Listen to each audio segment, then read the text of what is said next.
მოგესალმებით, ჩემო ძვირფასო ტელემაყურებლებო, ქალბატონებო და ბატონებო. ვაგრძელებთ საავტორო გადაცემათა ციკლს საუბრები ჟურნალისტიკაზე. სიმართლე სიკეთით. დღევანდელი გადაცემის სტუმარია ჟურნალისტი და პოეტი, როგორც სტუდენტობისას ხუმრობით შევარქვით, იუმორის მეცნიერებათა დოქტორი დავით ლაზარია. პოეტური ფსევდონიმით დავით მეგრელი. დავითმა ახლახანს დაასრულა საუნივერსიტეტო ჟურნალისტური განათლება და უკვე პოპულარული პოეტური კრებულის ავტორია, თუმცა მანამდე წლების განმავლობაში სოციალურ ქსელებსა თუ მსმენელთა სხვადასხვა აუდიტორიაში, სადაც პოეზიის მოყვარულები იკრიბებოდნენ, დიდი მოწონებით სარგებლობდა მისი ლექსებიც, პუბლიცისტური ტექსტებიცა და ნოვატორული მამულიშვილური იდეები.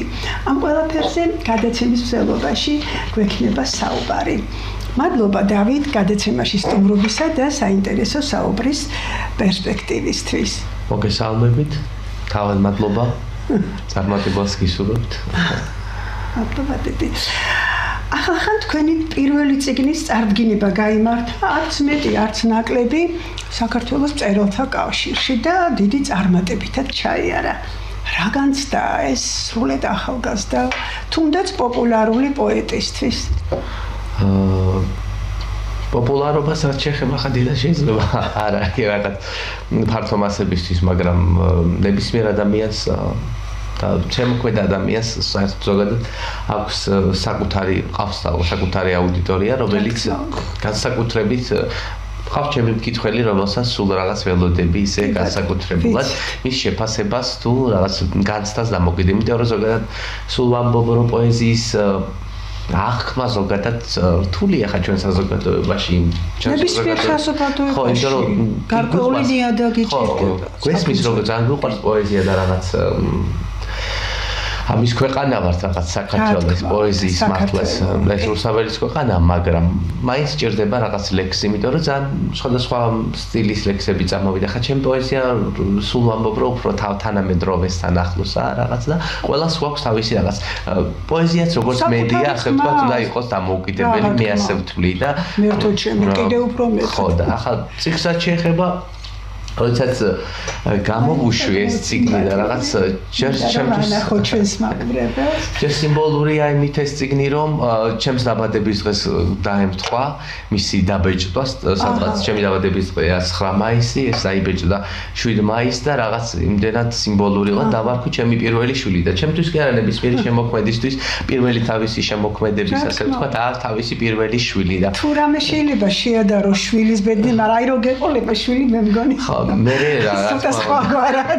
მე ასე მგონია მე ცოტა უღალატებ ალბათ. შენთვის კარგად ნაცნობი ქალბატონი ოლიკო ცისკარიშვილი. ჩემი ყოფილი სტუდენტი არ არსებობს, მაგრამ ჩემი ყოფილი 90-90-იან წლებში, ახლა უკვე დიდი ხანია კოლეგებიც ვართ. ის იყო ერთ-ერთი პირველი დამოუკიდებელი გაზეთის ფაქტი აზრი კომენტარი რედაქტორი და მომიცუნცულა პირველი ნომერი და ქალბატონო დიანა ეს გაზეთი ჩემი შვილია და ჩუქნით და ოლიკოს მithumetes წარწერაც გააკეთა. კი ფანატიზმი დღემდე აქვს და გამეცინა ძალიან ოლიკო მეუთხარი შეროშვილი გეყოლება. და ესე სიმბოლურია, რომ ჩემი გამომცემლობის დირექტორია ოლიკო, თქვენი სტუდენტი და ეს ციგნიც რაღაც ოლიკოსთან სადღაც რო აკვირდები ჩემი შემოქმედებაც ჩემს ლექტორებთან რაღაცნაირად ასოცირდება. ასეც უნდა იყოს, ჩემო დავით, აბა ლექტორისთვის არსებობს თუ არა ასოცირდება სტუდენტის ცხოვრებაში, ეს ლექტორის ბედნიერებაცაა და მე მგონი გარკვეულწილად სტუდენტისაც. მაგრამ მე სხვა რამე მაინტერესებს იქ გალაქტიონის ნატერფალზე გოგლა ლეონიძის და მწერალთა სახლში რა განცდა ქონდა, როცა შენს ლექსებს კითხულობდი. ზოგადად ჩვენი პრობლემა არის ასე თუნდაც არ გამომივიდეს, მაგრამ დღეს ვაკვირდები რაღაც ჩვენს შემოქმედ საზოგადოებას, რომელიც დიდი პატივიც არის, მაგრამ საკმაოდ პასუხისმგებლობა. იცით იმ დღესაც ვამბობდი და სულ ვამბობა. არ აქვს მნიშვნელობა შენს წიგნის პრეზენტაციაზე, მოვა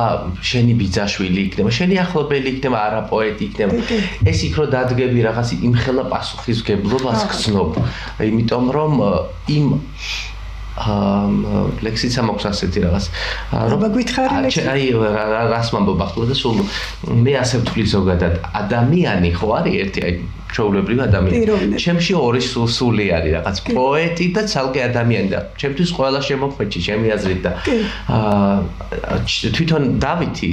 განსხვავდება პოეტი დავითისგან. ეს ორი სამყაროა და იქ როდესაც შენ მწერალთა სახლში წარდგები რაღაც, იქაც ორი სამყაროა და იქ შენი ნათესავია, შენი კოლეგა, მეგობარია მათთანაც უკვე პასუხისმგებლობას გრძნობ. მით უმეტეს მე მგონი უფრო მძიმეა როცა ახლობელი გისმენს ხორმაგი, რომ ბევრად უფრო კრიტიკულია, რაც არ უნდა პარადოქსული. და ძალიან კარგია, სხვათა შორის ახლა ხო არის ახლა რომ როცა ლექსები ვანახებ მეგობარს რაღაც, მე მათი ასე ვთქვათ კრიტიკა იქნება თუ შენიშვნა უფრო ღირებულია ჩემთვის რაღაც და უნდა გასათვალისწინებელიც. იმ დროს, როდესაც რაღაცაზე გაქვს პრეტენზია, წიგს გამოუშვებ წერალთა სახლში გაქვს პრეტენზია, მაშინ რაღაცაზე ჩვენ ყოველთვის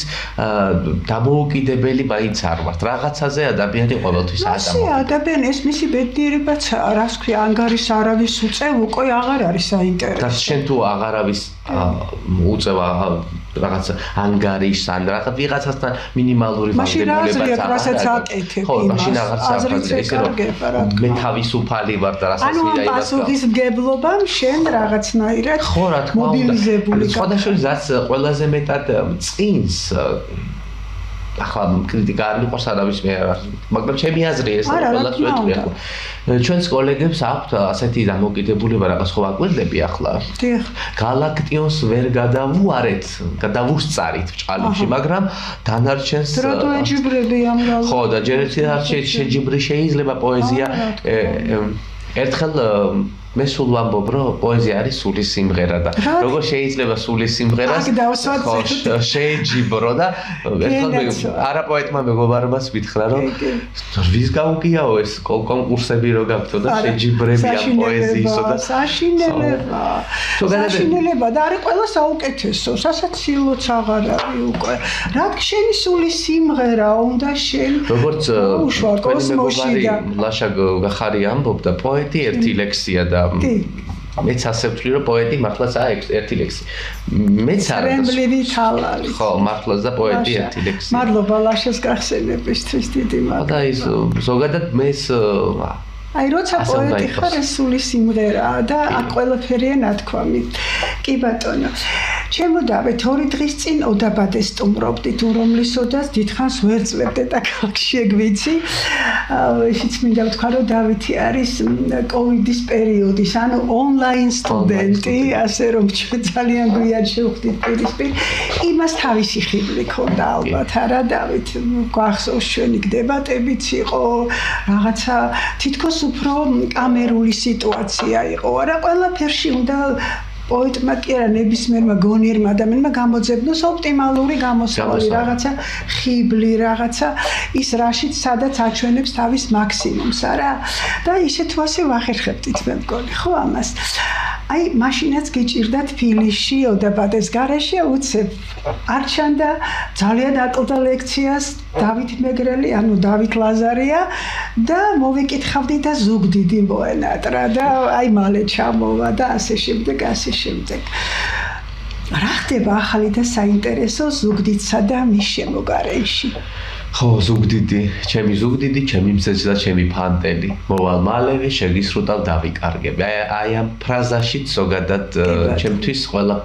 იქ ვაქსოვებ და ზოგადად მე მეძახიან ტურისტს სახშიც ტურისტ მეძახიან იქ იმიტომ რომ შეიძლება ისე მოულოდნელად დია და რაღაც სამსახურში ავიღო შვებულება ან რაღაც და ავდგე და პირდაპირ ისე რაღაც twin-ში რაღაც დამიტრიალდეს და სო მე ახლა სახში მივდივარ 10 დღით და როცა სულს მოსწყურდება ზუგდიდის უძველეს ლექსი მაქვს ძველად დაწერილი და ასე მთავრდება წვიმასველებადი ყველა ქვეყანაზე გინდას მანჰეტენზე გინდას თეირანზე მაგრამ წვეთი განა მეტი რამე აი აქ მის თქმა მინდა რომ წვიმასველებადია ყველა ქვეყანაზე მანჰეტენზე სადაც არ უნდა ვიყოს მაგრამ წვეთი აი შენი სამშობლოს რაღაც შინაგანი აურის წვიმა ეს ყველაზე მნიშვნელოვანია და ზოგადად მე ჩემი შემოქმედებაც ვინც არ უნდა წაიკითხოს და ვინც არ უნდა გაიცნოს კითხველისთვის უცებ მიხვდება რომ რაღაც დომინირებს ჩემი ზუგდიდი ის გარემო სადაც მე რომელსაც ყველაზე მეტად ასე ვთქვათ ვეტრიფი და თუ ჩემი და მე უჩერი ადგილის დედა ხო და სხვათა შორის ჩემი ასე ვთქვათ კარგი შემფასებელი კრიტიკოსი პოეზიაშიც იქნება თუ ცხოვრებაშიც არის ჩემი ტყუპიდები და ახლა ნინი მეუბნება ზუგდიდშიო დარჩიო. ახლა ბოლოს რო ვიყავი და რატომ მეთქი და იქო კარგ ლექსებს წერო უფრო და ეს და ზოგადად ეს ნებისმიერი ადამიანისთვის არის ახლა მე სულ ვამბობ რომ წარმოიდგინე ახლა მთებში რო ვცხოვრობ და ის სხვა სულია რაღაც მე ვამბობ რომ ახლა ვაჟა-ფშაველას თბილისში რო ეცხოვრა მაგამის გენიოსი იყო ზოგადად იყო და აქაც ალბათ აქაც მოახერხებდა მაგრამ ის მთები რო გოლიათის აურა სულ სხვა გარემოს იძლევა და თუ რამე და მე წავიკითხავ ლექს რომელიც ახლახან დავწერე იქ. კი ბატონო ძალიან საინტერესოა. სიამოვნებით მოგისმენთ. გადათოვლა ჩემი სოფლის გზები. მეზობლის ბავს ღილია აწყდა, ღილი ასე მშვენი. ჩემი სოფლის საფლავების სიკვდილების მცველი. ჩამოთოვლა ჩემი სოფლის უმწვერვალო მთები. გუმოთილი ლაკადადო ჯასკიფერი სული ჩამოთოვა ჩემი სოფლის ყანები და ხნული თოვლი არის სიცოცხლეზე ფაპუკი და რთული ორთქლი აზდის ბოსელს ყოხდათ საკონელის მოის ჯილეხივით ჩამოწვება ჩემ სოფელში ღამე თოვლიანი სევდის გორა ჩარდახი თუ ბადე ჩემ სოფელში ღმერთი მოკლეს შეძრულია მთვარე მთელი ღამე თოვს ვატნობდით მე და თეთრი მთვარე ნეტავ ერთხელ შეგემჩნიე გეთქვა რამე ანდაც შემთხვევითად მაინც გაგეხედა გარეთ ჩემი სოფლის მეჩხერი ტყე წყემსავს უცნობ ბავშვებს თოვლო შორეც მოვლენილო ნეტავ გეთქვა რამე დედოფალა დახრილია როგორც ბებო ჟანა გარეთ მე რამდენად ფანტავს ხომ არ გვეპლირტავა ჩემი სოფლის ჩემი სახლის ძველ ფიცრულში სიკვდილების მოის და ფანჯარას შემოასყდა ფანტენების გროვა ნეტავ აღარ შეაზაროს თვითნაბადი თოვა გადათოვლა ჩემი სოფლის გზები მეზობლის ბავს ღილი აწყდა ღილი ასე მშვენი დავით ოჯახის შვილობა და კოლხური ტრადიციები თქვენთვის წმინდაცაც წმინდა ამჯერად ბებოს იუბილეზე ჩაბრძანდით მე როგორც ვიცი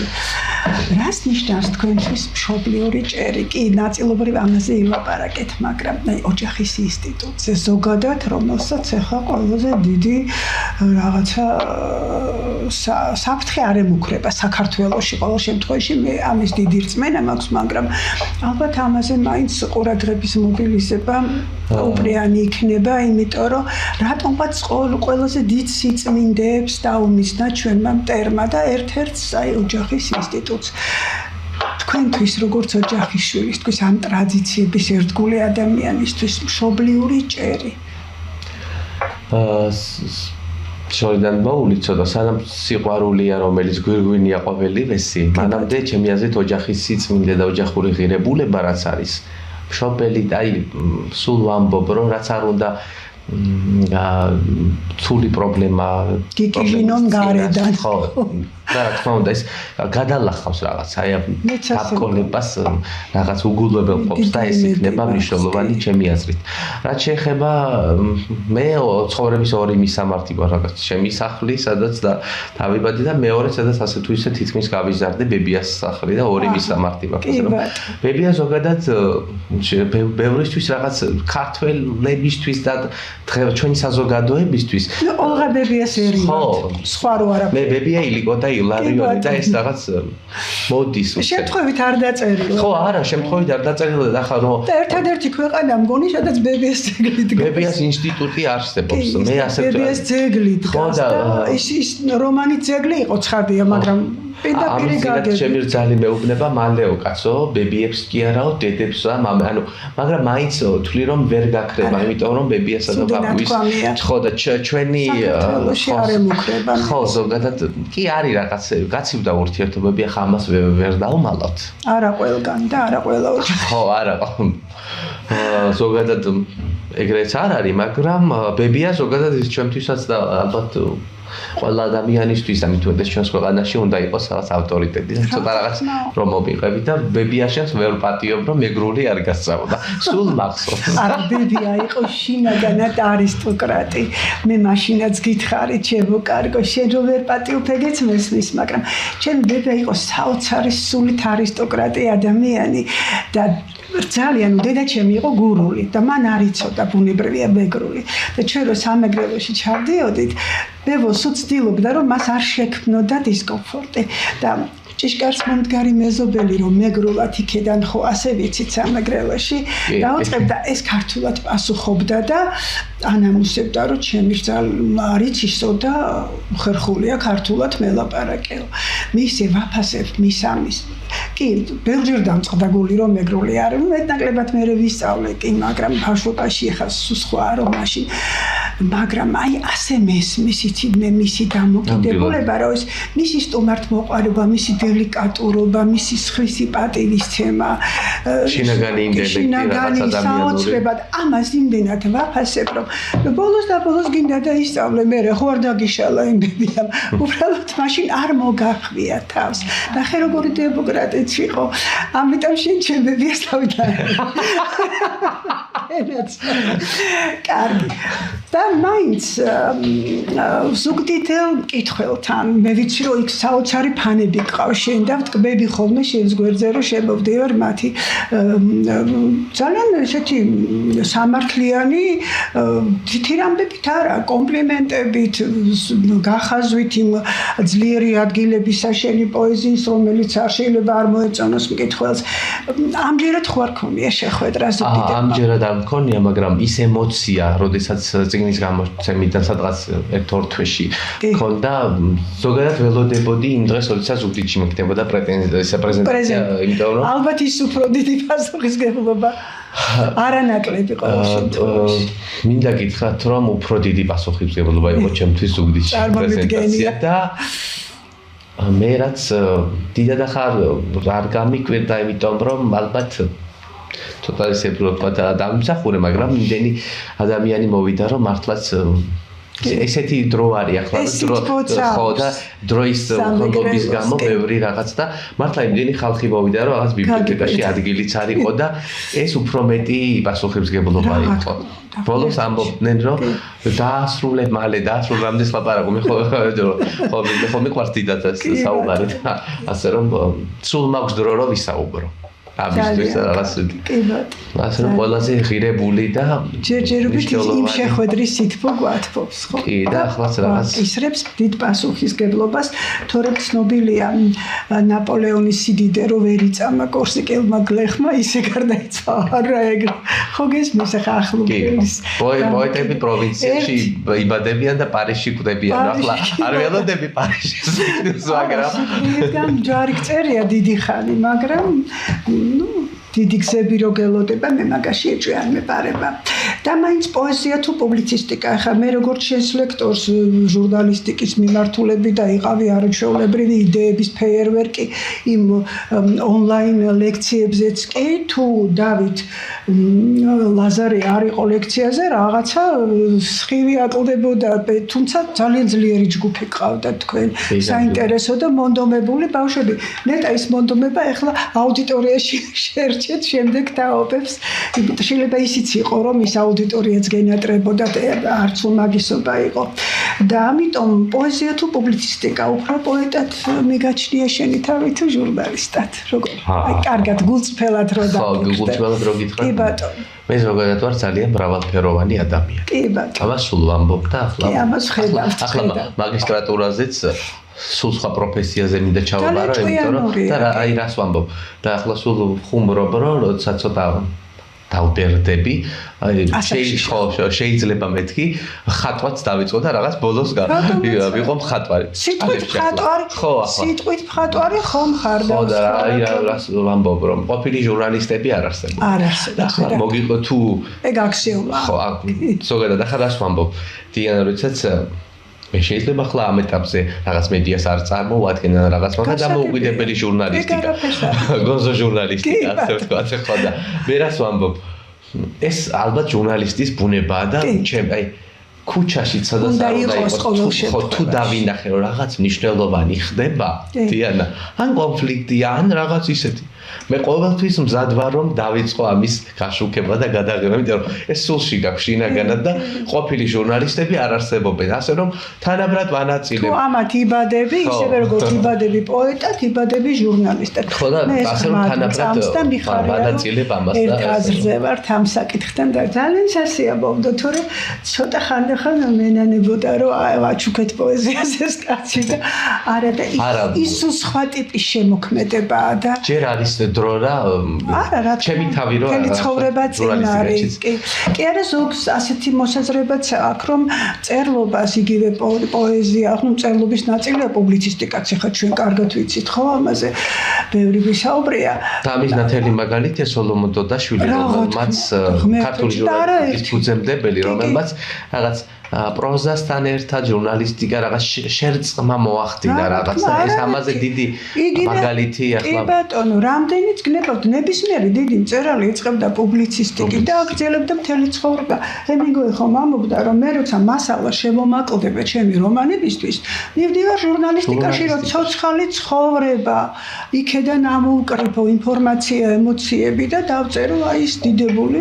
რომანები ასე რომ ჟურნალისტიკაც ისეთი პროფესია რომ კინდა თუ არა სისხლი მარადიულად ბრუნავს და რაღაც ცირკულაციას ახდენს ასე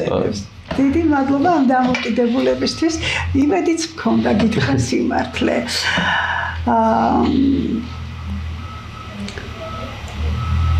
აი რა მოგცათ ჟურნალისტიკის სპეციალობაზე სწავლამ როგორც პიროვნებასა და მომავალ კალმოსანს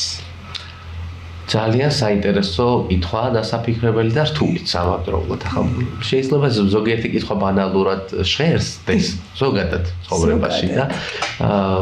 მაგრამ ბანალურობაში ხო არა როგორ გეტყვი. ეს სიღრმე ქვეტექსტია. მნიშვნელოვანია ქვეტექსტის გააზრება თორე ახლა. ჟურნალისტიკა მომცა უპირველეს ყოვლისა ძალიან ბევრი კარგი მეგობარი აქედან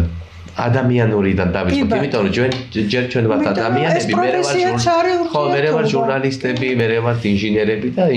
ასე შემდეგ. მე თქვენ გეუბნებოდით, რომ ჟურნალისტიკა არის ადამიანწოდნეობა. ადამიანწოდნეობა ეს რაღაცნაირად გაშუქების თეორია იქნება თუ პრობლემის ჟურნალისტიკაც ხო აი ამ სფერომ რასაც ვქეთ, ჩემმა პროფესიამ მანახა როგორ შეიძლება პრობლემა დავინახოთ ობიექტურად, მიუკერძოებულად და ისე ანუ ხო რაღაც ღირებულად. აი რომ გააზრება მოხდეს ამით, რაც ჩვენს ქვეყანაში ხდება პოლიტიკურად, არაპოლიტიკურად თუ ასე შემდეგ. ჟურნალისტიკა მართლაც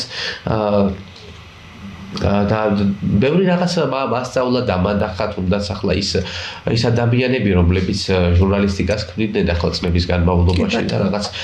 ეს უძველესი სხვანაირი მკითხველიც ხდები ხო და მე აი ამ კითხვის პირდაპირ პასუხს თუ დავიწყებთ რა მომცა ჟურნალისტიკამ და ჟურნალისტიკის განსხვავება ახლა რითი განსხვავდება თანამედროვე ჟურნალისტიკა იმდროინდელი ჟურნალისტიკიდან ახლა მაგალითად დღევანდელ ჟურნალისტებს დიდად რას აკისრიათ ჩემი აზრია ესეც ძველ იმდროინდელ ჟურნალისტებს ივანე მაშაბელს, კერესელიძე, სოლომონ დოდაშვილს სხვა მისია ჰქონდათ და მათმა რაღაც შრომამ საზოგადოების იმდროინდელი რაღაც FM-ის გასწრილი საზოგადოების გამოღვიძება და აი ეს მოახდინა ზოგადად იმ ჟურნალისტიკამ, რასაც ეს ადამიანები ემსახურებოდნენ ნიკო ნიკოლაძე და ასე ვთქვათ და ჟურნალისტიკის რაღაც მე ვთვლი რომ ძირითადი ჟურნალისტიკა, წმინდა ჟურნალისტიკა რაცაა, ჩემი აზრით გასულ საუკუნეებში კლასიკური ჩვენი რაზეც ვდგავართ. ეს ყველაზე მეტად მიყვარს ეს სიტყვა კლასიკური, ზოგადად აი ლექსის კითხვაშიც რო არის რომ მეთქვიან ვისი წაკითხული მოგწოს. ლექსი ყველაზე მეტად მიყვარს რომ საკითხულობენ რაღაც კლასიკურად და ეს კლასიკური ყველაფერში რაღაც არის მოდური და თამას აქვს მაღალი, ხო, მარადიული და ასე რომ ვაკვირდები. კარგად თქვი თამასა მაღალი. თამას აქვს მაღალი კლასიკურს ყველაფერს ახლა ვიდრე რაღაც ჟურნალისტიკას ხო დეკლამა მოდა მიდის კლასიკა რჩება. ხო რაღაც ასე რომ ჟურნალისტიკას რაღაც თეატრი მგონია და რაღაც ჟურნალისტის უნდა იყოს სახილობი ახლა ადამიანს შუგვარ დედასთან რომ მიდიხარ რაღაც ინტერვიუზე ახლა შეიძლება აქ ისეთებზე ვისაუბროთ რაც ხარს უნდა იყოს დასმული და ახლა არის რაღაცები რაც მაღიზიანებს ჩვენს ტელევიზიებში და ზოგადად ძალიან დიდი დელიკატურობა გმართებს რესპონდენტებს რაც საერთოდ არ აქვს და რაღაც ეს არა მაშინ ხელს ნუ მოусვამთ ესე ყავს ღირსეულებიც ხო არა იგრა გამონაკლისები არის მე ახლა მე ისე არ გამოვიდა ვიდეო რაღაც არა ის ვარ ჟურნალისტიკის ექსპერტი არა როგორ იგებია ზოგადად წესით უნდა იყო მაგაში მომიჭეთ ხო და ზოგადად ამ ქვეყანაში ყველაფრის ექსპერტია ხო გამშვენებს ხო არა რა თქმა უნდა ახლა მე ჩვენ მივეჩვით რაღაც ხელაღებით იმას, რომ ვიღაცას კრიტიკა ვესროლოთ, მაგრამ გამარტივდა ცუდი გაგებით გაამარტივეს ძალიან დიდებული პროფესია. ხო და არის რაღაცა, მაგალითად, როცა შენი კოლეგის რაღაც არ მოგწონს, ან რაღაც შენი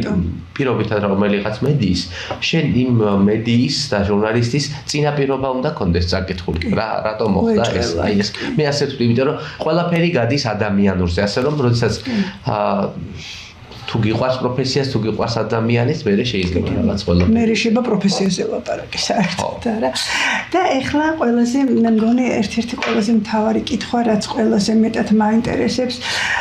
ჩვენ ზუგდიდელ კოლეგებზე რას გვეტყვით, დავით? რეგიონული მედიის თავისებურებებზე უძველესი კულტურის კოლხურ ქალაქში. აი რას გულისხმობ? იცი, აი ბეჭდური მედია ეხლა კრიზისს განიცდის, ხო, ცოტა მოაკლა, ცოტა კი არა, კარგად მოაკლდა კითხველი. იქ რა ხდება ამ თვალსაზრისით? ელექტრონული მედია რამდენად პოპულარულია, აი გამორჩეული ავტორები ალბათ არიან თუ ზოგადად საბედნიეროდ ზუგდიდშიც, რეგიონებშიც, სამეგრელოშიც ვითარდება ასე თუ ისე, მოდი ვთქვათ, რეგიონალური მედია, რომელიც ეს თუნდაც თემის რადიოები როგორიც მედიები ეს მნიშვნელოვანია ჟურნალისტიკაშიც და აქტუალურია. მაგრამ სამწუხაროდ ციფრული ეპოქა ახლა და უფრო ბეჭდური მედია შეცვალა და ჟურნალისტიკა ზოგადად ახლა ზუგდიდი ივანე კერესელიძის ქალაქია, ასე ვთქვათ 18 წლის განმავლობაში რაღაც უანგარო თითქმის ნატურით ბეჭდავდა თავის განაშლებულ სისკარს და ეს ზუგდიდი ასე ვთქვათ ბეჭდური მედიისგან ახლო ქალაქი არა ახლა რაღაც შორს უმეტეს როდესაც იქ ძველად მეგრული გაზეთიც გამოდიოდა ყაზახის გაზეთი სამწუხაროდ ახლაც არის უკვე რაღაცნაირი ნიშანწყალი შეინიშნება ძალიან ბევრი გაზეთის გაცოცხლებისა რაც ასევე რეგიონალურ მედიებს რაც შეეხება ჩვენ და საუბედუროთ დღესაც ნებისმიერი რეგიონალური მედია ასე ვთქვათ და ონლაინ გამოცემა ისევე როგორც ცენტრალური მედიები არის პოლარიზებული მაგრამ მათი ღვაწლი უფრო მნიშვნელოვანია რეგიონის პრობლემის გაშუქებაში ვიდრე სამწუხაროდ ისე გამოვიდა რომ ვერ ხერხდება რეგიონის პრობლემის ასე ვთქვათ კარგად აღქმა და გაშუქება და მხოლოდ ერთადერთი ნიშანწყალი რაღაცა დაგვანახოს პრობლემა ეს არის საბედნიეროდ რეგიონალური მედიები. რაც შეეხება მაყურებელში პაუზას გამოძახვა ონლაინ მედიაც აქტუალურია. ახლა ზუგდიდში მინდა გითხრათ რომ ჩხოროწყუში სამეგრელოში ეს უნდა არ თქვა ობიექტურობისთვის გაიხსნა ონლაინ მედია აკატივი ეს არის პირველი მეგრულენოვანი ტელევიზია რომელიც ხო იმშვიდობება და ჩვენთვის მიუწვდომელი. ხო, ჩვენთვის მიუწვდომელი, მაგრამ ძირითადად ემსახურება სვანური, ქართული, ლაზური, ქართველური ენების პოპულარიზაცია, შენარჩუნება, რომელსაც განსჭირდება ასე რომ ჩამკვდარი რეგიონალური მედია არაა ზოგადად და მე რამდენჯერ როცა ვუყურებ ახლა მებიას კონდა სხვადასხვა ოდიში ჩართული ჩვენი რეგიონალური მედია ასე ვთქვათ და იმდენად საინტერესო რაღაც გადაცემასაც ნახავ, იმდენად საინტერესო რაღაც კოლაჟს ნახავ, ეს კულტურას რაც შეეხება, კულტურას იმდან მართლაც კარგია, რომ ასეთი ის ვითარდება და ძალიან ბევრჯერ როდესაც მე მიყვარს ტელევიზია, რა თქმა უნდა და ვუყურებ ახლა ჯერ ჩამთავ მაგალითად მოამბეს, მე კურიერს, მე რაღაც მონიტორინგს ვახდენ და როდესაც მონიტორინგს ვახდენ, რამდენჯერ ყოყმანი გამიკეთებია და რაღაც შერჩერებულ ვარ რეგიონალური მედიის საზოგადოებრივი იმასე რეგიონალური მედიის რაღაც საინფორმაციო გამოშვებაზე, იმიტომ რომ ის რაღაც სხვანაირი კუთხით და რაღაც თუ გინდა რომ შენ გაიგო რა ხდება შენს რეგიონში, შენ პირველი წყარო რა თქმა უნდა არის რეგიონალური მედია, რომელსაც უნდა კონდეს უფრო მეტი ხელშეწყობა, უფრო მეტი რესურსი, რაც სამწუხაროდ მე ვიცი რომ არ გააჩნიათ და რაღაც. აი ბატონ გიორგი მამაცაშვილს მივმართოთ ახლა აქედან იმ ჩემი ყოფილი სტუდენტი არ არსებობს, ჩემი სტუდენტი და სხვათა შორის აქ ბრძანდებოდა დასაწყისში ამ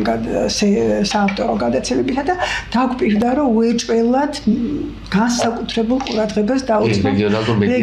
რეგიონალურ მედიას და რა კი ზუგდიდში ასე შეინარჩუნა თამას რეგიონულ მედიამ ბეჭდურმაც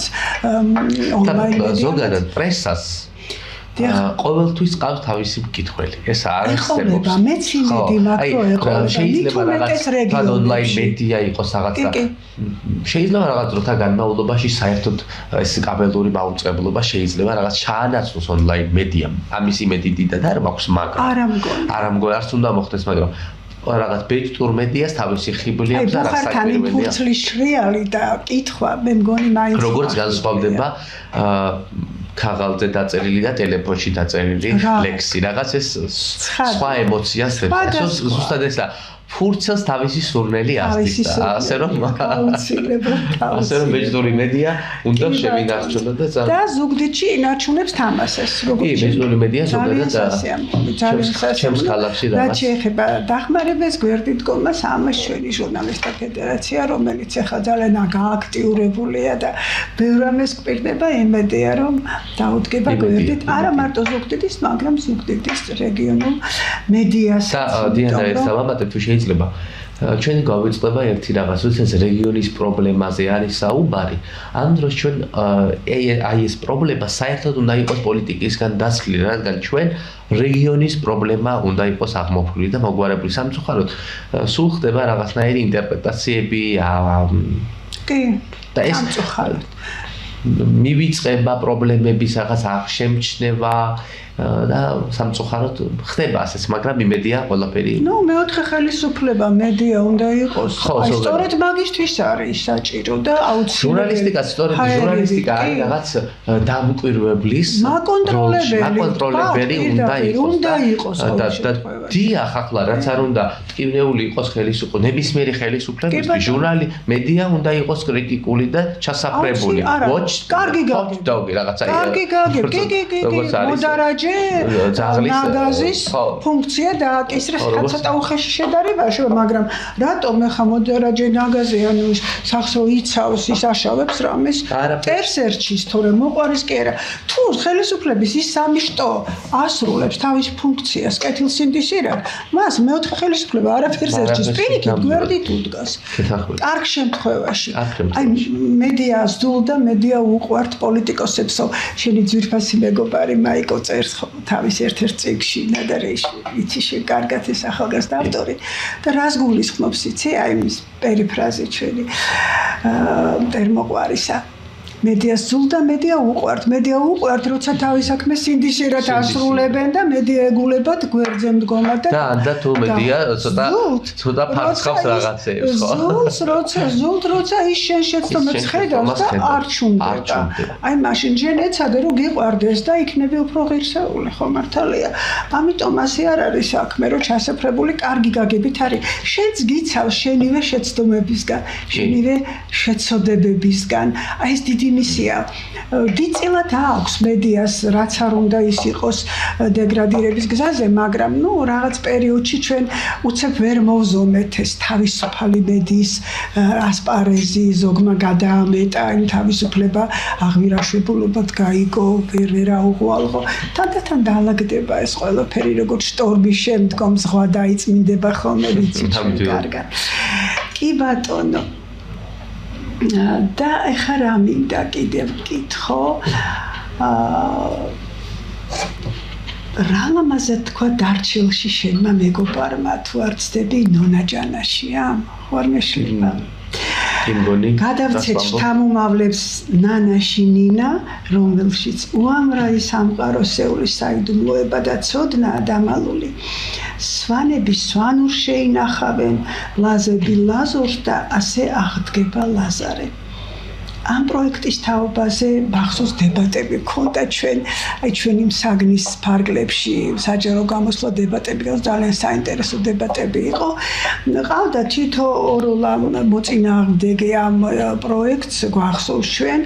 მაგრამ ჩვენ ძალიან არგუმენტირებულად მაშინ დავასაბუთეთ რომ ეს ძალიან საჭიროა ქართული ენის მთლიანობის მისი სისავსის მისი სიმდიდრის შესანარჩუნებლად სწორედ ეს მისი შვილი ენებია რა სვანური ლაზური მეგრული ეს უნდა ისწავლებოდეს ეს უნდა ისწავლებოდეს სკოლებში თუნდაც არჩევითი თუნდაც სურვილით დასაწყისში და მე იმედი მაქვს და დარწმუნებულიც ვარ რომ ბევრი მსურველი გამოჩნდება თუ არ ვცდები ჩვენი ძალიან დიდი მოღვაწის თანამემამულის რაულ ჩილაჩევას იდეა იყო ეს თავიდან ხომ ვიცით რა ეტაპზეა ეს პროექტი რაღაც ვეღარ მივადებთ სანამ ენის და რეგიონალურ პრობლემაზე დავიწყოთ საუბარს ერთი ჩეჩნეთის სახალხო პოეტს აქვს ასეთი რაღაც დაწერილი თუ ჩემი ენა ხვალ უნდა მოგდეს მე ვერჩევნია დღესვე სიკვდილი და ამაზე ლამაზად ზოგადად ენა მარადიული სიმდიდრეა და თუ ჩვენ რაღაც სულ ციტირებთ ენა მამულის არწმუნება მე დარწმუნებული ვარ ილია ჭავჭავაძეს ხო ილია მართლაც ახლა ნამდვილად არ ეკნებოდა ეს ნათქვამი მხოლოდ ქართულ ენაზე ან რომელი არა რა თქმა აი ეს არის ნებისმიერი ერის ქვაკუთხედია მე სულ ვამბობ ახლა ამას ეს თამამად შემიძლია ვთქვა და ბევრს არ შეერა თუ გაქრა მეგრული ენა პირობითად გაქრება ღომიც ელარჯიც აი ის კულტურა ზოგადად ენა არის იმ რაღაც არამატერიალური კულტურის შემანარჩუნებელი ჩვენ ეს სამწუხაროდ ძალიან ბევრს ძალიან ცუდად აქვს გაგებული და რაღაც ინტერპრეტაციები ხდება ცუდად თითქოს სეპარატიზმია მაგრამ როგორ შეიძლება მეგრელს დააბრალოს სეპარატიზმი იმ დროს როდესაც ჩემზე კარგად იცი ლექსი არსებობდა ქართკახეთი იმერეთი გურია და რაჭა ყველა ჩემი სამშობლო სამეგრელოს გარდა აი ამ დროს როდესაც ეს ახლა ამის თქმა ბევრს ჩაფარცხეს რაღაც არც უნდა არსებობს იმ დროს როდესაც ახლა შენ და ეს მხედრიონი რაღაც ზოგადად მტკივნეული თემა ახლა სამეგრელოს მხედრიონს და მტერს ერის მტერი არის ერის მტერი იმას ეროვნება არა იმას ეროვნება არა არც უნდა როგორმე მოიგერიო როგორ წავიდა ხო როგორღაც გადავძლიეთ ეს ყველაფერი ხო საბედნიეროდ ყველაფერი გაიფილტრა და ეს ამბობ ახლა მეორე მოდი დიანა სანამ ჩვენი ენის პრობლემებზე დავიწყებთ და რაღაც საუბარს ეს არა რაღაც თითიდან გამოწვეული თემა ნამდვილად იმიტომ რომ ამერიკის კვლევით ინსტიტუტის ამბობს რომ 70 წელიწადში შეიძლება გაქრეს ენების 50% ეს იქნება და ასევე გაქრა ახლა უბიხურიც გაქრა ისლანდიასაც აქვს საკუთარი მშობლიური ენის პრობლემა და ძალიან ბევრ ევროპულ ქვეყანას და სხვადასხვა ევროპულ სახელმწიფოებში ძალიან კარგად აქვს დაცული და კონსტიტუციურად აქვს რაღაც ახლა მე არ ვარ ამის ექსპერტი რა სპეციალისტი მაგრამ კარგად აქვს რაღაც დაცული საკუთარი რეგიონალური ენები და თუ გვინდა რომ ჩვენ ეროვნული ენის დაცვის თუ ჩვენ გვინდა რომ დავიცვათ მართლა რაღაც არაშაბლონს მოკლებულად ჩვენ აუცილებლად სვანურსაც მეგულსაც უნდა მივანიჭოთ რაღაც თანაბარ იმაზე უნდა დავაყენოთ რაღაც სახელმწიფო ენის სტატუსი და ეს ენის სტატუსი აქვს მაგრამ ქართველური ოფიციალური სტატუსი როცა ექნება მაშინ აი რაღაც დამოკიდებულება აქვს ისეთი რა მეგრული არა ის სვანური არა ის სვანებს ჩვენზე უფრო დიდი პრობლემა აქვს იმიტომ რომ სვანები ეთნიკურად არიან ძალიან მცირენი ახლა ეს რაც მართალია ზოგიერთი ჩვენ კიდევ სულ ვამბობ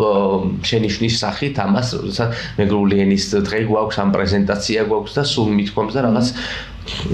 ჩვენ ენის გადარჩენის ერთ-ერთი მექანიზმი არ არის რაღაც მეგრული ლექსი წაიკითხო მე სულ აი მეც ახლა მკითხულობ და სიამოვნებდა რა თქმა უნდა ახლა მაგრამ მე მუსიკასავით ვუსმენ მე ხა იტალიური არ ვიცი მაგრამ ისე მიყვარს იტალიურს მოსმენა ლამაზია ხო ამის ჩემმა ერთმა ლექტორმა მომწერა შენი მეგრული ლექსიო რაღაცა გავიგეო ცოტა რა ისე ლამაზად ჟღერდაო და რა თქმა უნდა მაგრამ რას ვამბობ ახლა მე როგორც ჟურნალისტი ისე ვუდგები ამ თემას აი ამ თემას პროფესიულად ვუდგები იმიტომ რომ ჩვენ თუ საზოგადოებაში არის რაღაც ცუდი დამოკიდებულება და საშიში აღქმა იმენის პრობლემისა, რასაც ქართველური ენებს გააჩნია, ჩვენ ინფორმაცია უნდა მოვახდინოთ. შენ ადამიანს ეუბნები, რომ იცი რა, ეს გჭირდება, მაგრამ ის ვერ იაზრებს, რატომ გჭირდება. შენ უნდა აუხსნათ. დღეს აი იმ დროს მაგალითად მახსოვს თქვენი ნათქვამის ერთხელ 50 წლის წინ მაგალითად სამტრედიაში მეგულად საუბრობდნენ, იყო ასეთი ის. ახლა ცხენისწყლის იქით არის სამეგრელო. დღეს აბაშაში თითქმის გამქრალია ჩვენი ენა და 20 წელიწადში შეიძლება საერთოდ გაქრეს. აი ეს აბაშური მეგრული მესმის, იმიტომ რომ ნახევარი ქართულია, დიდი წილი ჩხალებში ჩიქორთული. კი, ლამაზად არის. და აი ეს ენის პრობლემა რაცა უფრო რაღაც ადეკვატურად უნდა იყოს აღქმული, მაგრამ ყველა პრობლემას სჭირდება ინფორმირება. რატომ სჭირდება მას დაცვა და ჩვენ თუ საზოგადოებას არ ვუხსნით, რატომ სჭირდება დაცვა, მაშინ ის რა თქმა უნდა ნეგატიურად გეტყვის, რომ ნეგრული არ არის, სვანური არ არის, აფხაზური არ არის და ასე შემდეგ. გასაგებ. თქვენი პოზიცია აბსოლუტურად გეთანხმება. ენა მარადიული სიმდიდრეა და უნდა შევინახჭულოთ. და აი ესეთი რაღაც მინდა გითხრა. ამას გვერდს ვერაული დიდხოლობა საქართველოში მავანმა ესეც პოლიტიკური პაექრობის საბაბად აქცია. პარალელურად სოციალურ ქსელში ქვეყნდება 85 წლის ციცობებოს ვიდეო. როგორ ფიქრობ დავით, ამ დიდებული ქალბატონის სამშობლოს ვინმე დააჩოქებს? ამის პასუხი რაღაც ჩვენი ისტორიაც ამბობს, რომ რაღაც საუკუნეები ამდენი ციცო არ გაშინია. შილია არა შიში ვერეცნის სიკტისა ცუდია დაღრეჯილობა ნუ გაშილია ხალხო გამაგზეს ეს თოვლი მალე წავა მალე მოვა გაზაფხულა ისე კარგად იქნება შენ გაგიმარჯოს ღმერთმა შენ მე რო უნდა ამოვიდე ხლა და თუ ჩამიტყდა შენ რა მოხვალ გადმოდგენ თებზე მესპეთინთეზე შენი ქართველი გმირები დიაშია დღეობა დიდი საკლავად მიხავთ ირმები ვარზიაშია დღეობა დიდი საკლავად მიხავთ ირმები შენ გაგიმარჯოს სუფრა გაშლილი სუფრა ლამაზიენითა თავენ ლოცვის გმირები ვერაზღებიან თერითა თამაშ ლოცავეს ლოცვის გმირები ვერაზღებიან თერითა მტერი ყოლია ოსპალოს სპარსი და რაღაც ამბევრი და ვერ მოხერხდა და ის ბებოს ვიდეო ხო რაღაც საოცარი იყო, რომელიც რაღაც მასშტაბურად გავრცელდა რაღაც ფართო მასებისთვის და ეს ნამდვილად ძალიან დადებითი ემოცია შემოიტანა. სტიქია იყო ხა და საშიშროება და ყველანი ნორმალური ადამიანი განიცდიდა საქართველოში და იმხელა იმედი გააჩინა საოცარი და მე აი პირველი რაც მოვიდა ასეთი ქალბატონის სამშობლოს ვერავინ დააჩოქებს და ცდილობდა ბევრი ჩვენ კარგად ვიცით. ჩემო კარგო დავით, ჩვენი წმინდანი მეფის სახელს ატარებ, რა გაცდა ეს შეთვის, რა გვარი პასუხისგებლობა, სიამაყე, ფრთები, ბორკილი. ზოგადად იმდენი რაღაც სახელი მაქვს სოფელში რაღაც უბანში სხვას მეძახიან გალაქსის სხვაგვარად მე არ მესმის და ყველაზე მეტად სიამოვნებს დავით რაღაც კარგად ჟღერს და მეორე და როცა რაღაცა საახლობლოში დაიწყებენო მალე ბავშვი გვეყოლება და რა უნდა დაარქვათ სულ მინდა რომ ყველამ თქვას რომ რაღაც დავითი დაარქვით მე არ მიყვარს რაღაცა არავის ის დაავადებულება ხო მაგრამ სულ ხო ესეთი ლამაზია დაარქვით კაცო დავითი რაღაც გიჩნდა ასე რომ ბევრი დავითი თამარი და ბევრი ღირსეული ადამიანი ამ ქვეყანას მოდი ადამიანი ვერაზოს ვერ განისაზღვრება საკუთარი სახელისა და გვარით ისა შინაგანი ბუნება და ვისაც ხარ კარგი ადამიანი უკვე ხარ კარგი გვარი შვილი კარგი სახელი შვილი და კარგი ადამიანი ამშვენებს სახელს და გვარს და არა პირიქით კი ბატონო დიდი წარმატებები მინდა გისურვო სამწუხაროდ ამოიწურეთ ჩვენთვის განსაზღვრული რომ ამაყად და ღირსეულად გეტარებინოს ჩვენი დიდებული წინაპრის სახელი დიდი მადლობა სტუმრობის გულწრფელი საინტერესო საუბრისთვის დიდი მადლობა. მომავალ ხუთშაბათამდე ძვირფასო ტელემაყურებელი.